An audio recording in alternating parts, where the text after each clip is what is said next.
पत्ता होता है जिसमें ब्रह्मा विष्णु महेश तीनों होते हैं। 64 योगनियां देवियां भी इसमें विराजमान हैं और 33 कोटि देवी देवता भी इसमें विराजमान हैं। एक बेलपत्र, कभी मौका लगे आपके जीवन में, अभी जब दुख तकलीफ कष्ट बहुता मात्रा में लगे, तब प्रयास करिए कि एक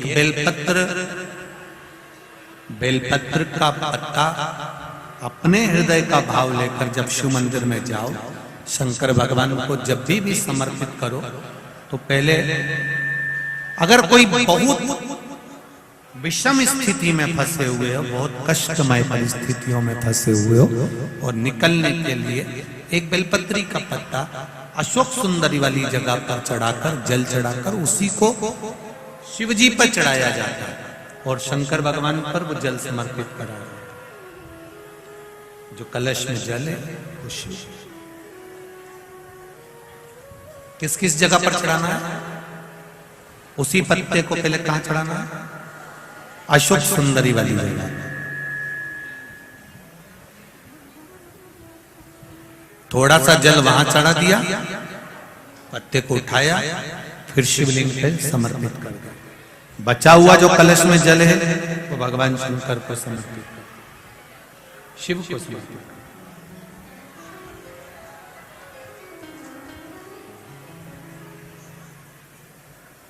अभी रखो, कथा के विराम पर ले लो। दो जगह पर जल चढ़ाना, अगर कहीं विषम परिस्थिति में लगता है, ऐसा लगता है कि ये विषम परिस्थिति है, ये उसको साधना है और इस दलदल से बाहर निकलना है, तो उसके लिए पहले अशोक सुंदरी वाली जगह जल, फिर शिवलिंग पर बेलपत्र, वही चढ़ा हुआ बेलपत्र, ज्यादा नहीं। और फिर एक निवेदन करेंगे, अगर आप अलग से कोई बेलपत्र नहीं ले जा सकते हो, आपके पास में बेलपत्र नहीं है, शिवलिंग पे से बेलपत्र उठा लिया करो, उसी को धो के वापिस चढ़ा। बहुत ध्यान देना इस कथा पर। शिव के मंदिर में कभी भी जाओ, तुम्हारा बेटा कोई नीट का एग्जाम दे रहा है, कोई कंपटीशन एग्जाम दे रहा है, तुम्हारी बेटी कोई परीक्षा दे रही है, तुम्हारा बच्चा, बेटा बेटी, पति पत्नी, कोई भी कोई एग्जाम में बैठने का प्रयास कर रहा है, पहले तो उससे कहो कि अपनी मेहनत 4 गुना कर, खूब पढ़, परिश्रम 4 गुना कर। और मान लो 5-6 बार दे चुका, 2-4 साल हो गए, 5 साल हो गए, तो फिर उससे कहो शंकर के मंदिर में 7 दुर्वा लेकर जाओ। कितनी दुर्वा? यहां क्या बोलते हैं झारखंड में? दुर्वा कि दूब बोलते हैं? दुर्वा। 7 दुर्वा शिव के मंदिर में लेकर गए। जब जल का पात्र साथ में, 7 दुर्वा को नीचे की ओर रखो, हथेली पर जल का पात्र हाथ में लेकर भगवान देवाधिदेव महादेव को जल समर्पित करो। 7 दुर्वा में से 6 दुर्वा षडानंद कार्तिकेय जी को समर्पित कर दो, 1 दुर्वा भगवान शंकर के शिवलिंग पर चढ़ा दो। अपने हाथ की 3 उंगलियां शिवलिंग का स्पर्श करो और अपनी कामना कहकर, बाबा बहुत एग्जाम दे चुका हूं, बेटा बेटी ने बहुत परीक्षा दी है, हो नहीं रहा बाबा, अब आपके भरोसे है। बाबा को विनय करो, शिव जी पे चढ़ी दुर्वा वापिस लेकर आओ।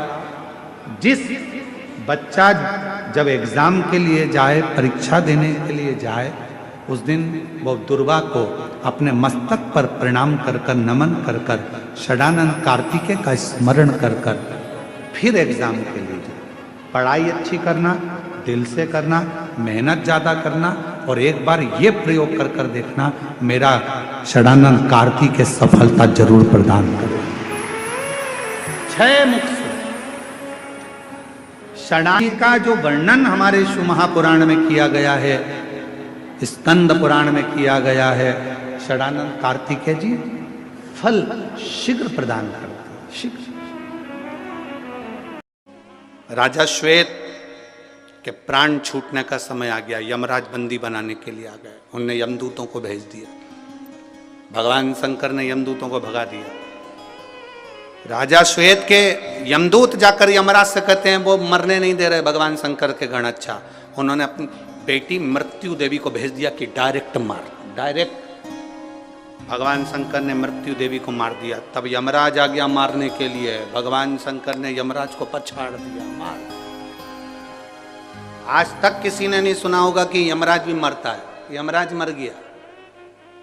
सूर्य नारायण भगवान को चिंता लगी मेरा बेटा मर गया। सूर्य देवता हाथ जोड़कर बैठ गए भगवान शंकर के आगे, भगवान विष्णु के आगे, ब्रह्मा जी के आगे, मेरा बेटा मर गया यमराज, कुछ कृपा करो। मेरा बेटा तो अपने कर्म को कर रहा था, लिखा था उसके भाग्य में मरना, इसलिए उसको मौत देने के लिए गया था, मृत्यु देने के लिए गया था। फिर मेरा बेटा क्यों मर गया? सारे देवता शंकर जी के पास पहुंचे, आपने यमराज को क्यों मार दिया? कहा ये मेरे मंदिर में पूजन कर रहा था, शंकर को जल चढ़ा रहा था, और जल चढ़ाते समय ये यमराज का मंदिर के अंदर क्या काम? शिव मंदिर में दो में से एक रहेगा। शिव मंदिर में या तो काल रहेगा या महाकाल रहेगा, दो में से एक शंकर के मंदिर में रहेगा। अकाल मृत्यु वो मरे जो काम करे चंडाल का, और काल उसका क्या बिगाड़े जो भक्त हो महाकाल का। शंकर के मंदिर में काल का क्या काम, जहां महाकाल बैठा है। क्षमा कर दो, वचन दो सूर्य नारायण, मैं यमराज को जिंदा कर दूंगा। पर यमराज को जिंदा करने के बाद यमराज वचन दे कि मृत्यु लोक में पृथ्वी पर शंकर के भक्त को अगर लेने आएगा तो पहले शंकर से पूछना पड़ेगा ले जाऊं कि नहीं ले जाऊं। इसीलिए पूरे भारत के पंडित ब्राह्मण जब किसी का एक्सीडेंट हो जाता है, कोई आईसीयू में पड़ा रहता है, कोई वेंटिलेटर पर पड़ा होता है, तो पंडित जी एक ही बात कहते हैं, महामृत्युंजय का पाठ करा। पंडित जी एक ही बात कहते हैं, महामृत्युंजय का पाठ करा। कोई पंडित ने नहीं कहा कि राम रक्षा स्तोत्र कराओ, कनक धारा का पाठ कराओ, श्री सूक्त का पाठ कराओ, ये वाला पाठ कराओ, ये वाला पाठ करो। सब पंडित बोलते हैं महामृत्युंजय का पाठ करो, क्योंकि सबको मालूम है जो शंकर जी का नाम लेंगे तो शंकर जी का अगर भगत हो गया तो फिर इसको ले जाना सरल बात नहीं, इसको ले जाना इतना सरल नहीं। करो शिव, करो शंकर के। अब वचन दे ये यमराज, यमराज ने वचन दे दिया, मृत्यु लोक में शंकर के भक्त को कभी भी लेने आऊंगा तो पहले महादेव की आज्ञा होगी तो लेकर जाऊंगा। वो कह देंगे ले जा तो ले जाऊंगा, नहीं बोलेंगे तो पड़ोसन को उठा के ले जाऊंगा, पर शंकर के भक्त को नहीं ले जाऊंगा। आप अगर शिव को जल चढ़ा रहे हो तो आप शंकर के हो, शंकर के, शिव से दूर नहीं हो। शुरू में जैसे दान पेटी होती है, पत्र पेटी होती है, कपड़ा पेटी होती है, उसी तरह पाप को समाप्त करने की भी ये पेटी ये शिव महापुराण की कथा है। जब हम अंदर आते हैं हमारा पाप सब छूट जाता है, पाप समाप्त हो जाता है।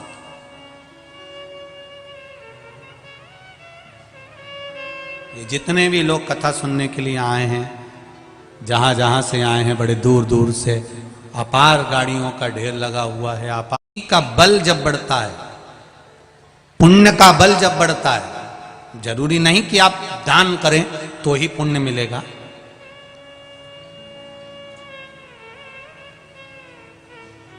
पुण्य मिलने के स्थान भी बहुत सारे हैं। आप जहां रहते हो, अपने घर में जहां निवास करते हो, वहां बस केवल क्रोध को त्याग दो और मीठा बोलना चालू कर दो तो भी पुण्य मिलना प्रारंभ हो जाएगा। जरूरी नहीं कि आप दान करेंगे। कोई बहुत सारा दान दे दे, बहुत सारा सत्कर्म कर दे, बहुत सारा दे दे, और उसके बाद अगर उसके भीतर अहंकार प्रकट हो जाए, काम प्रकट हो जाए, क्रोध प्रकट हो जाए, मैंने इतना दिया, मुझे बैठने की जगह नहीं दी, मैंने इतना करा, मुझे ये चाहिए, मैंने इतना दिया, मैंने ये चाहिए, तो ये अगर पुण्य करने के बाद, दान करने के बाद भी अगर अभिमत्ता समाहित हो जाए, अहंकार तुम्हारे सम्मुख में प्रकट हो जाए, तो उस दान की कोई महत्वता नहीं है।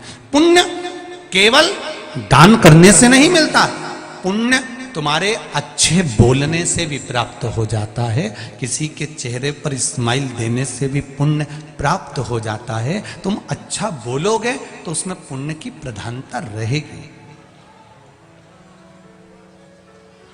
अच्छा संग, अच्छा सत्संग, अच्छा भजन, अच्छा कीर्तन जब हम करेंगे बैठकर तो उसका फल, आप किस जगह पर बैठ रहे हो तो स्थान की भी महत्वता। एक मदिरा की दुकान के बाहर एक मय खाने पर दो मित्र बैठे हैं।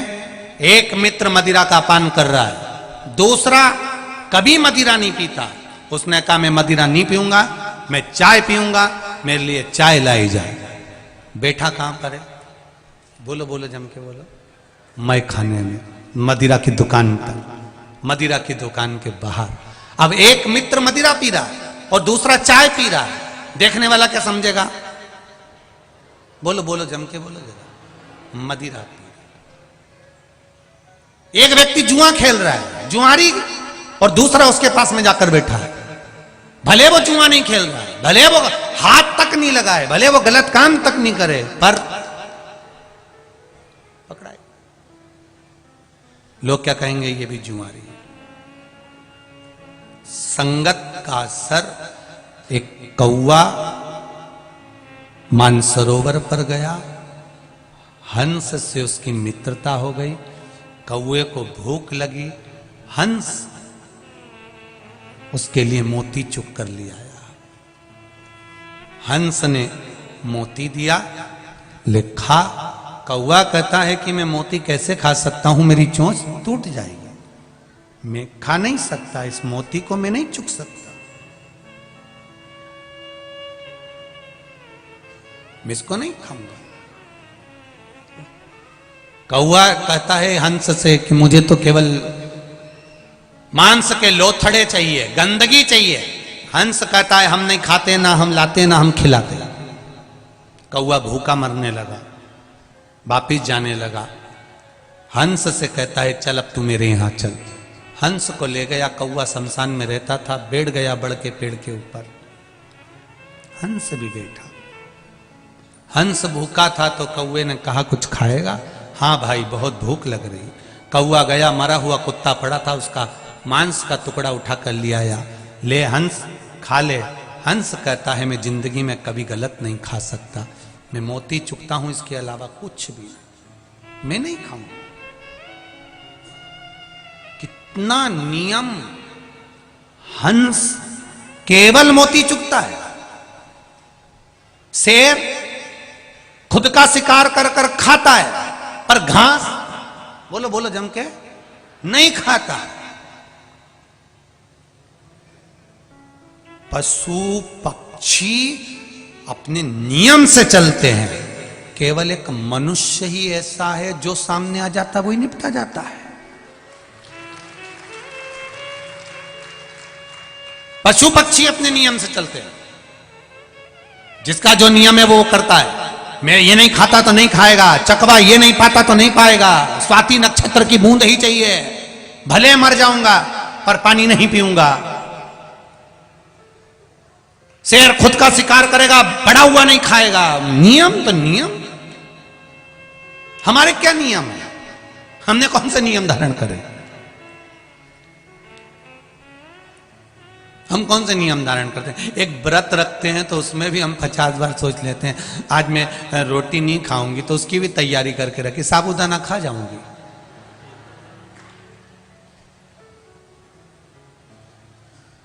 और जिस दिन कुछ भी नहीं खाती उस दिन इतना प्राण खाती। हंस ने नियम बना रखा है कि मैं मांस का लोथड़ा नहीं खा सकता, मांस नहीं खा सकता। कौवा कह रहा है लो खाओ, मैं नहीं खाऊंगा, हम तो यही खाते हैं इसलिए खिला रहे हैं, मैं नहीं खा सकता, नहीं खाया। कौवा बात करने लगा, मांस का टुकड़ा नीचे गिरा।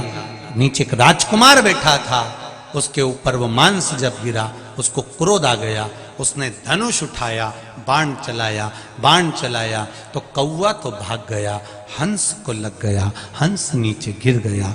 हंस गिरा, राजकुमार ने कहा हंस देव मैंने कौवे को बाण मारा था, आपको लग गया, क्षमा चाहता हूं। हंस कहता है गलती मेरी है जो मैंने गलत व्यक्ति का संग पकड़ लिया था, वो तो चला गया, मुझे लग गया।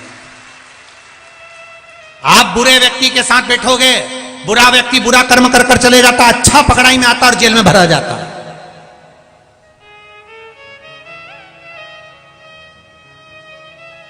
अच्छा व्यक्ति पकड़ाई में आता है और वो भरा जाता। बुरा गया, भाग गया।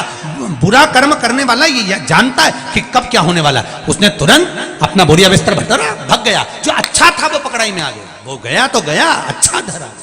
ऐसे कई हैं जो बुरों की संगति में आकर अच्छा व्यक्ति आज तक सड़ रहा है संसार। वो पड़ा है और बुरा था वो भाग गया, बुरा कर्म करने वाला गया, अच्छा पड़ा है।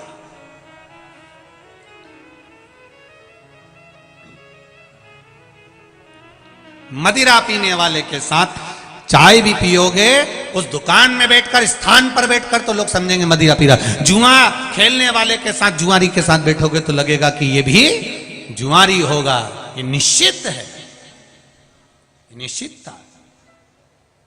कितनी बड़ी कृपा है, सत्संग में बैठोगे, कथा में बैठोगे, मंदिर में बैठोगे, तुमने अगर तिलक नहीं भी लगाया, गिद्ध को 2 घंटे का सत्संग मिला था, 2 घंटे का सत्संग। एक गिद्ध को,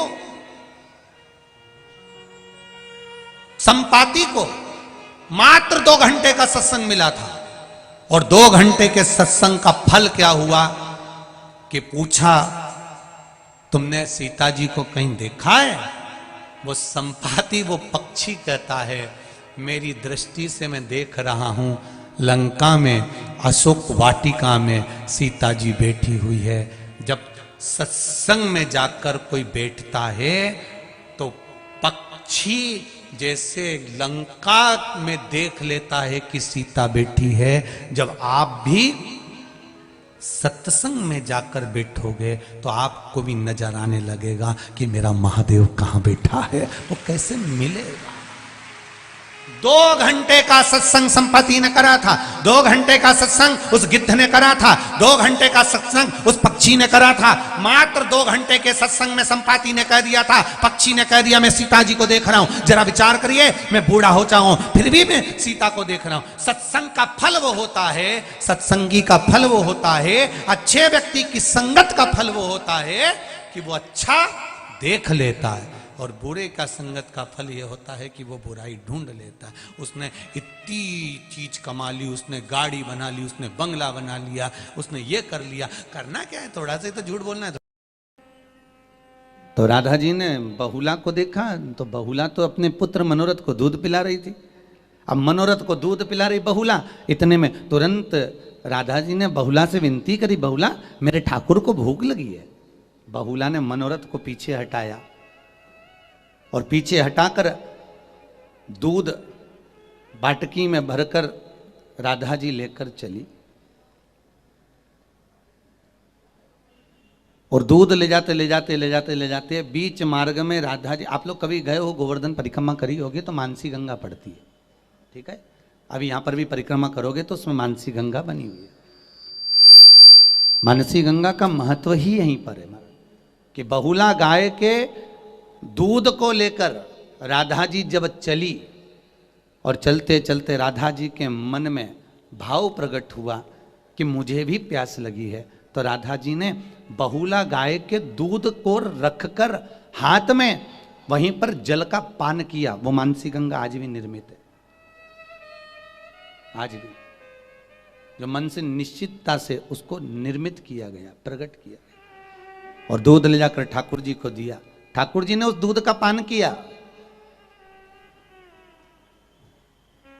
और दूध का पान कर कर ठाकुर जी ने उस जगह पर उस दूध को शिला पर भी आनंद से समर्पित किया। आज भी वो शिला गिरिराज जी में विराजती है, संतान शिला। कौन सी शिला है? संतान शिला। जिस व्यक्ति को 20-20 साल तक औलाद नहीं हो, संतान नहीं हो, पुत्र नहीं हो, पुत्रियां नहीं हो, बच्चे नहीं हो, डॉक्टर कहे कि टेस्ट भी करवाइए, उससे पहले भागवत अपना चरित्र वर्णन करती है कि एक बार गोवर्धन नाथ जी की शरण में जरूर जाइए, वो खाली नहीं भेजेगा। ये पक्का है, गिरिराज बाबा की शरण में जाओ और संतान शिला पर जाइए। संतान शिला, गिरिराज जी में एक शिला ऐसी है जिस शिला के ऊपर जल चढ़ाया जाता है तो जल चढ़ाकर उसमें से दूध निकलता है। जिस शिला पर मेरे ठाकुर जी ने बहुला गाय का दूध छोड़ा था, बहुला गाय का दूध, अभी अपन आगे कथा में सुनेंगे ये शिला कहां पर विराजती। आज भी वहां पर जल चढ़ाते हैं तो दूध निकलता है। उस दूध को पिला दीजिए, 3 महीने के अंदर गर्भ ठहर जाता है महाराज। 3 माह के अंदर बहुला गाय का द्वारा निर्मित वो दूध ठाकुर ने उस शिला पर समर्पित कर, उसको संतान शिला कर, संतान महाराज। तो गोवर्धन नाथ जी का चरित्र आप सुनने के लिए बैठे हो, गिरिराज बाबा की कथा अगर आप सुनने के लिए बैठे हो तो स्वयं 10वें स्कंद में गिरिराज चरित्र का जो वर्णन किया गया, 33 कौटि देवता आकाश मंडल में खड़े होकर गिरिराज बाबा के सुंदर स्वरूप का दर्शन करते हैं। एक लोटा जल चढ़ाकर बेलपत्री को शंकर जी से मांग करके, बाबा ये तुम्हारी चढ़ी हुई बेलपत्र है, मैंने सुना है आप पर चढ़ी हुई वस्तु औषधि हो जाती है, मेरे स्वास्थ्य ठीक नहीं है, शरीर में गांठ पड़ गई है, शरीर में ये दुख है, घुटने में तकलीफ है, आप अपनी एक बेलपत्र औषधि बनाकर दे दीजिए, शिव जी से मांग कर लाओ, उसको प्रेम से खाओ, बाबा चाहेगा तो अमृत कर कर तुम्हारी जिंदगी को सवार। हमें न तंत्र आता, न मंत्र आता, न साधना आती, हम तो केवल शंकर को जानते हैं और वो भी पूरा नहीं जानते। संसार में जो पैदा हुआ वो परमात्मा को कैसे जान सकता है। श्री शिवाय नमस्तुभ्यम, हर हर महादेव। पूज्य गुरु जी ने इस वीडियो में 24 दिसंबर बुधवार पंचमी तिथि की विशेष कथा, विशेष उपाय बताए हैं। वीडियो को ज़्यादा से ज़्यादा शेयर करिएगा, अच्छे से देखकर समझकर इन उपायों को भगवान भोलेनाथ के समक्ष आप करने हैं। आपको भगवान भोलेनाथ आपकी हर मनोकामना को पूर्ण करेंगे, हर कष्ट को आपके हर कष्ट को काटेंगे वो। अगर आप सच्ची श्रद्धा भक्ति से उनकी ये पूजा पाठ और इन उपायों को देखकर समझकर उनके समक्ष अगर आप इनको करते हैं तो विश्वास के साथ अगर आप इन उपायों को करते हैं तो भगवान भोलेनाथ अवश्य ही आपकी सुनेंगे। वीडियो अच्छी लगे तो like, share and subscribe, comment में श्री शिवाय नमस्तुभ्यम, हर हर महादेव अवश्य लिख देना। जाते जाते चैनल को सब्सक्राइब अवश्य कर देना। जय श्री राम, हर हर महादेव, जय श्री महाकाल।